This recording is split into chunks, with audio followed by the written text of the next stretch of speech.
ago to help the governor of New York, we went up with what we call a standard design. And I have said several times, this is an unbelievably complicated scenario here. We need a very, very simple solution. So the standard design was basically vetted through FEMA. We are working for FEMA here, but also vetted through HHS. And then as we continued to be able to support state governors and local city mayors to be able to site adapt a standard design to be able to apply to both COVID cases and non-COVID cases. And as you remember, the concept was many of our facilities were going to be small room, which is hotel or like college dormitory, or larger facilities, which would be more like a field house or perhaps a convention center. The only reason I bring that up is that anytime you have any type of a standard design, we want to continue to learn. And I've been on the ground in the last couple of days to New York City, to Chicago, and Detroit, and we have continued to see where our engineers who are actually doing this construction are being pretty innovative of how do we site adapt that standard design to even give more capability back out to the great doctors and nurses who are going to be taking care of these patients out there. And so I think that's the main thing we want is to continue to be learning here, and then as we continue to think about how would we apply a design to a installation or a city we've not actually built out yet, how do we wrap those lessons learned back in? So I think that's the main thought that we wanted to try to convey. I was here, I think, last Friday afternoon, and you asked me how many requests for site assessments have we actually received. And the number was 114 last Friday afternoon. Today's number is 750 requests for site assessments. And we've actually completed 673. And I want to reassure every community, whether a large city or a small town, if your mayor or your governor needs to be able to have the Corps of Engineers come in to be able to do an assessment of a site, we have the depth and the capacity to be able to do that. So we are not resource constrained right now. We want to stay ahead of this. And the reason we want to do the site assessment is we might get a building nominated to say this would be a great facility, but if we go into the mechanical room and it has a hard time producing enough heat or we have some type of a hazardous issue in there, the last thing we want to do is to inherit a building that's got problems. So we're trying to kind of put our approval on it first of all before we do a lot of investments back in there. I want to show you just a couple products, and we're going to continue to post these to our website at a relatively consistent time. I think we're going to do this around 11 o'clock every morning. The first one I want to show you is what we would call an infographic, and it is the Corps of Engineers. And again, I want to reiterate, we're obviously a DoD capability, but we are working under FEMA mission assignments. And I'm certainly not going to go through this, but this talks about how many different stadiums, how many different COVID beds we're going to have. And I'm going to kind of walk you through those numbers today. But anytime you want to see, this will change every 24 hours, and then we will continue to be able to give you assessments on what we're doing out in the field. I think the other thing that I want to stress is the criticality of what the White House, the administration, and the Secretary of Defense are putting on our mission. I get phone calls from senior leaders consistently throughout the day to say, what else can we do to be able to help set the Corps of Engineers up for success? And we certainly appreciate that, but our ability to have a lot of authority and the ability to go down and work with the local mayors and governors allows us to really get this job done. And then again, the nice thing is our ability to completely decentralize this down to the colonel on the ground to be able to execute following the overall intent and the specifications, but to be able to site adapt it, it's a big deal. The other thing I want to stress is that in the last week or so, we've done a lot more on modeling. And so now we're taking several of the different models that's coming out of the Vice President's task force, and many of those models are really looking at the slope of people that are getting the virus. We are putting these against two variables. We're looking at the slope, and we're really looking for exponential or a higher rate of growth than the national norm, but we're also looking at bed shortages. We have some unbelievable data right now from every single state. We can click on a state and we can understand what are the bed requirements, what are the beds available, and then have some degree of an understanding. And this is arrayed along when we think the max curve is going to be for a given city. So City X right now, we might know that the 24th of April is when we're going to have a max requirement. We can see the delta, and that's why as we sit down to the city and the cities and the governors, we're able to understand their plan, because this is a state and city plan. It is a federal supporting effort to be able to augment, but it really goes back to supporting state and local governors. I want to go to a new chart you've never seen, and this is kind of the roll-up, and I'm just going to kind of walk you through this. And I don't expect you to read this on TV, but I'll basically just walk through how this looks. We want you to understand where we actually have active contracts. So the category that's green in here, and I'll just reflect over to where it says awarded, these are awarded contracts where we already have a contractor in a convention center right now, and a couple of these I'm going to give you by example of the progress that's being done in there. We have 8 facilities. There's actually 9 different contracts, but 2 of them are in Javits. So 8 facilities. The number today is 9,693 beds that we are creating for mayors and governors in these 8 particular sites. This has been vetted through the governors and the mayors, and we are very cautious not to get ahead of them. They have a lot of different pieces that they've got to work in these particular areas to walk through the mechanics of how they're going to roll this out. So there was a request a couple of days ago to say, show me your list of all 750. We're not going to do that. We clearly know to leave the mayor and the governor some decision space as to do they want to be able to execute COVID or non-COVID. And as you're probably aware, in the last 24 hours, just with Javits alone, we have seen a scenario where some of these have actually changed. And the beauty of the plan that we have is agile enough that we can then come back in and either modify, whether it's pressure in a facility, whether it's room configuration, we're able to stay ahead of that. I want to go to the second category, which is the orange category. This is primarily pending. These are contracts that we're in the final negotiations with. We're writing the final paperwork. Perhaps the governor hasn't actually mentioned it publicly yet, and we're still working the contract scenarios. But basically, these are 9 more facilities we're bringing in at about 5,039 beds. The white box in the bottom is another set that's just a little bit further behind. A good example, let's assume that a mayor says, I'd like to have a facility within a mile of a hospital. That's kind of our criteria. Keep it as close as you can to a hospital. We find a great facility, but it's 4 miles away. The governor has to think through, do I want to do that or not? So there's a whole bin. This is specifically 15 facilities, about 10,000 more beds that we're ready to start building if we get the thumbs up from the city mayor or the governor. So I just kind of want you to understand this is iterative. Green are already awarded. Orange are the ones that we're actually getting ready to pull the trigger on. And then the white ones are those that are on deck and will continue to be brought in.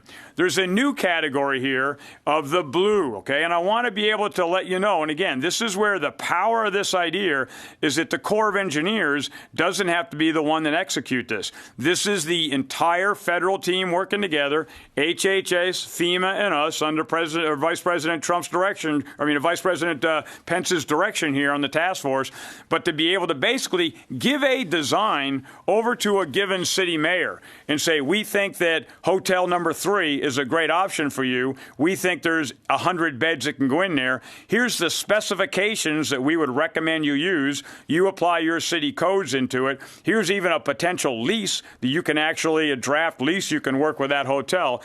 And some of the states have opted to do this themselves. And that not only takes some of the workload off the Corps of Engineers, but today we're ready to announce that basically 8 of these facilities have been done by local mayors or city governors with a total of 5,600 beds. I want to make sure I condition this. There are many, many other arrangements that are done by local leaders that we are not tracking. If it's something where the city understands and they're cutting a contract with hotels, we don't track the entire domain of the problem. We're specifically asked where there's a requirement delta, we go in and we make make the plan. We pass our plan that we designed, not only the specifications, but the specific plan for that building over to that mayor, and they build that out. The other thing we want to say today is for the contracts we have awarded, we're actually going to show you what I would call a quad chart. And if you don't mind, can we bring up the quad chart for Detroit? So it's going to be relatively simple, and you aren't going to be able to see this again on the screen, but you need to know that these are now uploaded and you can pull them down. It'll basically, and I'm going to basically talk off of what's called the TCF Center in Detroit, Michigan. I just want to use this kind of as an example of how we would continue to go through and kind of show you what you're looking at here. So obviously, how much money do we have? This particular one is $11.5 million. COVID or non-COVID, this one happens to be COVID. The amount of beds, about 1,000 beds. The upper right, you'll actually see our plan. And we have a lot more details. You can click in and expand it, but you'll see where all the individual bed pods are, normally 10 or 15 beds surrounding a nurse's station. Then you'll see a nurse's station. Then you'll see things like shower rooms, extra bathrooms, crash carts if they're needed. And then on every one of these facilities, there's normally an entry side where patients are coming in. So ambulances come in, they get processed into the facility, then they go into where that actual the patient area is. There's another one on the other side, which was mainly where staff. So think of it as kind of a, where people that are not affected can come in and be able to help support, and obviously the affected people come from the other direction. And then we basically have a little bit of a heat map to kind of show when do we think the potential curve of that will be up. I think this one here, we continue to, we're working the anticipated peak, and then perhaps a picture or two of the work in progress. And I really want to brag a little bit on the leadership in Michigan here. I was with Governor Whitmer the other day with her leadership, and just an unbelievably impressive team. The governor asked us to do this. We laid the design out. The governor then made the decision, and then we went to FEMA, who gave us the thumbs up. This particular one, again, it's about a 10 by 10 area. It's got 3 hard walls with a curtain on it. And then inside this particular area, we bring in electricity for all the medical equipment. We've also got the ability to put in hot and cold water, also sewage to be able to drain anything out the sewer line. And this is one where the city of Detroit went above and beyond by saying, we really want to have oxygen into that area right there with all those patient areas. In some of the other facilities, oxygen comes in a tank and it's wheeled in, and it's more of a portable oxygen. Here, the city asked us to design a manifold system where basically we're bringing all these hard pipes in the ceiling, and we're dropping oxygen down into every one of these particular pods. So if that patient actually needs oxygen, there is certified oxygen to code right there in every single pod. So I just want to, as we continue to talk to you in the next couple of weeks here, I think right now what we've loaded up today is the 9 quad charts for the 9 facilities that we've got done. But we want to continue to kind of show you the different array. Every single site is custom built. Every single site is built to the specifications of the medical plan that mayor wants to use. And every single site is being done with a different type of a business case on who's the contractor, who provides all the rest of the support services. As I've said in the past, this is a 3-legged stool, and I use the analogy of the 3 S's. We need sites to be able to build these facilities. That's what the Corps of Engineers is working with the local officials. We need the supplies. That's another critical area, and you're tracking this, but that is mainly going to be done by the local cities, the states, and HHS and FEMA. And then we need the staff, same thing. So today, if you ask me a lot of questions about supplies and staff, I would defer back to other agencies. Our job is to stay in our lane and work the sites. So I think with that, Colonel, we'll pause right there and take whatever questions you have. Thank you, sir. Lita, we'll go to you first. Lita Beldor. Hi, I'm going to pass and let somebody else ask a question. Go ahead. Thank you, Lita. Travis. Travis? Hi, sir. Thanks for doing this. This may be slightly out of your purview, I'm not sure, but I wanted to ask you about the pier side testing for the Comfort in New York. The announcement this morning that there would be this new pier side testing, and it mentioned taking temperatures and a questionnaire, and I'm wondering if that is the extent of the screening, or if there is some kind of quicker testing that's being done, because that, as you know, people can be asymptomatic. Travis, imagine that's a great question. We're working 750 facilities. I'm worried about the site piece. I would defer you back to another expert to be able to answer that question. And I'm sorry I don't have the answer, but that is not in my lane. Over. Okay, thank you. Tara? Hi, General. Thank you so much for coming back to talk to us. I actually have a bunch of questions for you. So I'm at home and I'm looking at the Army Corps site with the 9 contracts that you've listed, but I don't see, for example, the CenturyLink Center in Seattle, where you guys are work is already underway there. Is there a place on this website where we can see everything that is either being considered or underway? And then I have a couple other questions for you. The CenturyLink is actually in the blue category that I talked about. This is where the state made a decision to be able to build this through another venue. They could either contract it or use their own laborers or perhaps their own venue. So they made a decision to actually build this out themselves. So while we did the design, we basically, in other words, how many rooms go where are the nurses stations, we did the design for that, but we basically passed that over to the state. So it is not on our site. What we wanted to be aware of, that there are some where we've done some work to be able to design it.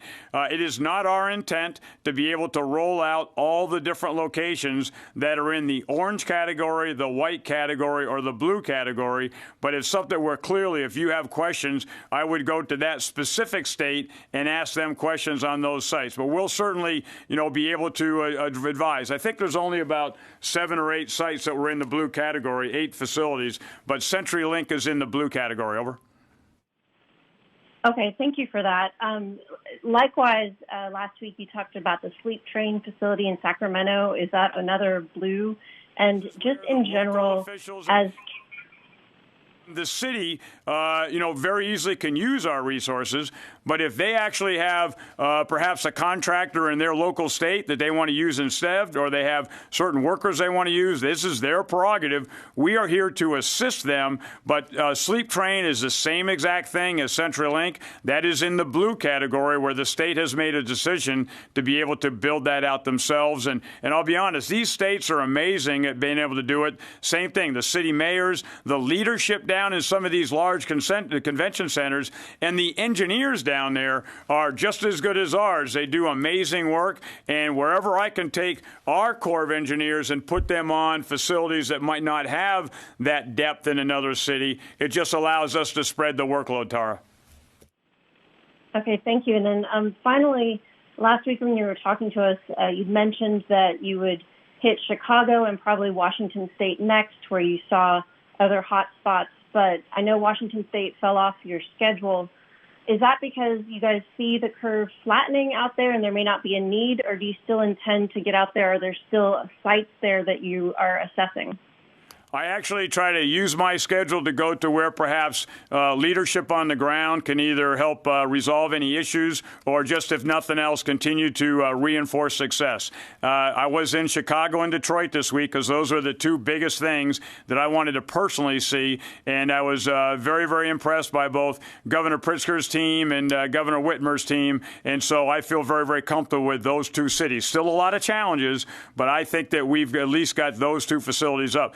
Because Washington and CenturyLink primarily went on their own to be able to do that specific facility, I have diverted my focus, and then it is premature to say where I'm going next week, but in the back room, my staff is working 2 or 3 other cities to be able to go in probably Tuesday and Wednesday on one trip and Friday on another trip, just to be able to see. And here's where I'm really concerned. If we know that the peak, again, is in 3 weeks, and we know that we might need 3 weeks is 21 days. If we need 23 days to build a site, that means we're already 2 days too late. What I've asked my team to do is that if there's a decision that has to be made by a senior leader, we've got to be able to tell them, you got to make that decision by next Monday morning. And if not, it's going to be a day-for-day slip. we are on such a tight timeline, we can't condense this schedule anymore. So the biggest thing we want to do is to advise elected officials that this is when we've got to be able to snap the chalk line, give us the thumbs up. FEMA is exceptionally supportive here. There's been no delay whatsoever in us getting turned on, but it goes back to making sure that the local officials understand the timelines and to be able to set us on a path if they're going to choose to ask us to help before the need is identified, Tara. Thanks, Tara. We'll go to Ryan in the room. Ryan. Hello, General. Thanks. Ryan Brown with CNN. Ryan. Just a couple quick follow-ups for you, sir. You mentioned that you had this kind of document or this data point laying out bed shortages, and that's how you're kind of prioritizing your projects. Where are the next priorities? We've seen the list of 8, those locations. Where are the next on that kind of list, bed shortages, those critical points? What geographic locations are you looking at right now? So, and I think a lot of these, I'm taking my lead off of things that the vice president's team said in the last couple of days. I mean, these are the real medical experts. So we're looking very hard at that. I personally am worried about Florida, okay, only because if there is, obviously there's an age issue here to a degree, and I know the leadership of Florida is engaged. My colonel in Florida is talking to the leadership of Florida. We have a couple nominated sites that we're looking at, premature to say where they are, but I think Florida is almost in a different realm to a degree, only because it's a little bit different than perhaps a standard population. There's a lot of great work being done in New Jersey right now. I think that's relatively on track, but we're continuing to work. I think right now on the ones that are in the orange and the white, there's probably 12 to 14 states are in there. So this is not focused on a specific state. It's really focused. And the other thing we're seeing is that sometimes these models are changing. There's actually an area where there was 2 cities in one state about 3 days ago, and we thought the big problem was going to be in city number 1. Today, it actually is in city number 2. And it goes back to every single day, our guys recock the analytics, and they come back and say, here's the threat. Now, that doesn't mean we do anything different. We just go to the mayor and make sure the mayor understands your plan as of last week, is it still on track or not? And if we need to modify it, then we're more than willing to modify. And that's what I said. This has got to be an agile plan. This virus gets a vote, and it's trying to figure out, how does it continue to, change over time? We've got to be smart enough to try to anticipate where that change is going to come and to be able to, if nothing else, have the appropriate amount of facilities there so that the site component is not the critical path. And then I saw on the sheet of thank you for that. On the sheet of projects, Javits Center was still listed as a non-COVID facility. Obviously, that's changed. That's just because my guys haven't changed the chart, probably. Okay. So going forward, do you anticipate? We're seeing a lot of the original non-COVID projects being converted to COVID facilities. You think you're going to just do COVID facilities from here on out, so you don't have to make that conversion down the road? Is that where you're kind of thinking? The best option is go with what the mayor or the governor want. They all have different applications of this medical plan.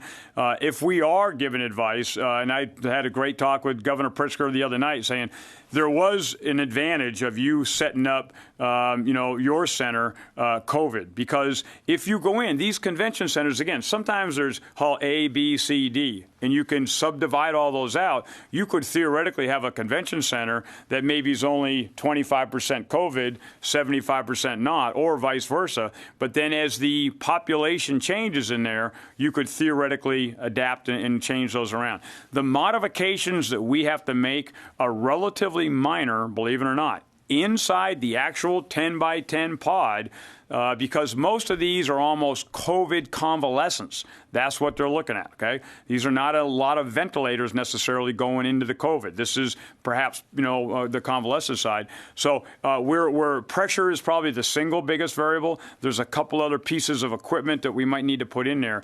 But if we do get even a couple days to be able to modify it, I don't think that's going to be a critical issue of us having to convert. You've got a good point, though. It's so much easier to design it the first time and go in, but we understand that things are going to change, and the last thing we want to do is be inflexible. We've got to be able to go with where the mayor wants to go. Thank you, sir. We're going to go to the phone lines again. Carla Babb. Hey, General. Again, thank you so much for doing this. These briefings have been incredibly helpful. I have one question, one follow. My question is specifically, what did you do inside the Javits to transition it from something that was taking non-COVID patients to COVID patients. Can you tell us a little how you were able to bring the pressure down and isolate those barriers a little more? Yeah, so I think we're still in the final throes of that. I did talk to my commander this morning up there, and part of this goes back to a degree of some of the equipment that is going to be changed by the Army hospital that's there. They went in with a certain application of supplies. They have said there's some other things they need. I told you up front that I don't get deep involved in the supply part, but I am aware that they have bringing some other equipment, either civilian equipment or some of their equipment, back in, so they have more tools available to them to be able to handle the actual services provided for that particular patient. On the actual air pressure on it, right now we do not feel that we actually have to change the air pressure in Javits. Some of the different tolerances here are relatively minor, and some of it has to go back to how insulated some of these are. In other words, if you have a place that when you shut the doors, there's a pretty good vacuum and you don't have a lot of air being sucked in or out.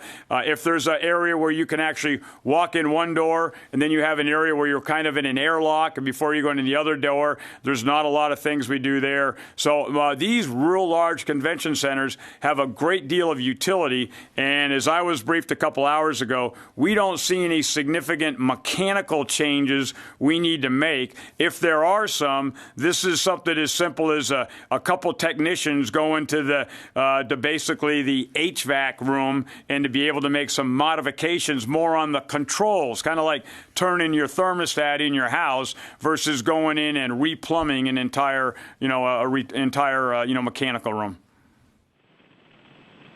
Great, thank you. And then my follow to that question is, so when were you able to realize about the pressure and all of these details that you could have more of these massive convention centers be COVID? Was it when you were building the Chicago, the McCormick Place Center?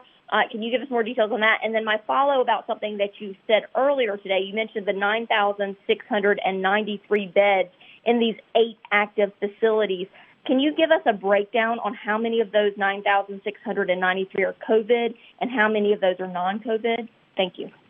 Okay, so on the when did we learn? We really got the Detroit and the Chicago centers, probably about a week ago. And I have to be honest with you, I was not convinced we could actually change the pressure in these large convention centers to a point that would actually achieve the desired results we're looking for. When I was in Detroit the other day with the governor talking to the mechanical engineers, our guys and their guys have done a phenomenal job of some relatively minor changes. And so that really has, I think, continued to show us that these are a viable alternative. So when we go in now, we're trying to make sure that leaders understand that I think COVID is an option, certainly in the convention center model. There's another one, Carla, that we haven't necessarily done yet, but think about a field house with a great big gigantic roof on it. That's not very easy to contain some of the airflow. So again, every single site we go to, we learn, we wrap that back into our analysis. But the convention center model, specifically Detroit and Chicago, convinced us that we are able to do what we need to do to be able to make that happen. And then tell me your last question again. Thank you. My last question was on I'm turning my page, sorry. Thank you, was on the 9,693 beds that are in the 8 active facilities that you're building. Or that you've built. Can you give us the breakdown on how many of those 9,693 are COVID and how many of those are non-COVID? You've got the chart, but I do math in public. It looks like about 2,060 of those are non-COVID, and then you change the ones for Javits. So when you subtract the 2,060 from the 960, you're about 7,640, something like that. All right. Our last question today will go to Ellen on the line. Ellen? Hi. Sorry, I had to take myself off mute. You actually just answered my question. Thank you, sir. All right. At this point, General, do you have any? So I would just say that we want to be as transparent as you can. I certainly appreciate your flexibility and understanding that this is evolving. I told you, 114 last Friday afternoon, 750. I don't know what the number is going to be next week or the week after that. But what we want to do is give local officials the decision space to be able to make those decisions and get those on the street long before I'm saying it here from the Pentagon. And we want to be as transparent as we can so you're informed of what's out there. I want to reiterate a couple big points. Standard design. Every single facility we build, we learn more and more. We wrap that back into the standard design. Decentralized execution. Commanders on the ground have the authority without having to call Washington, D.C. to be able to make any of these changes. And I want to give a shout out to my team, 36,000 unbelievable Corps of Engineers. These guys are working 18 hours a day. They've been, I think, 6 weekends in a row now that we've been working, and they're in every single kind of facility. And there's nothing too small for us to look at, whether it's 100 beds or 3,000 beds. We're just as passionate about doing this. And I can't reiterate again the support I'm getting from President Trump, the administration, Secretary Esper, of saying, what else do you need? Give us your requirements, and we will do whatever we can. So I look forward to briefing you. I think we've got a couple of more of these laid next week. We will continue to put our products on. This is evolving. I hate to say it. I'm more focused on building beds right now than I am PowerPoint charts. So we will continue to be able to show you more and more. But let us know what your requirements are. We'll try to meet the media demand wherever we can. Thanks a lot for being here. And again, thoughts and prayers of all of us out to all those that are affected by this.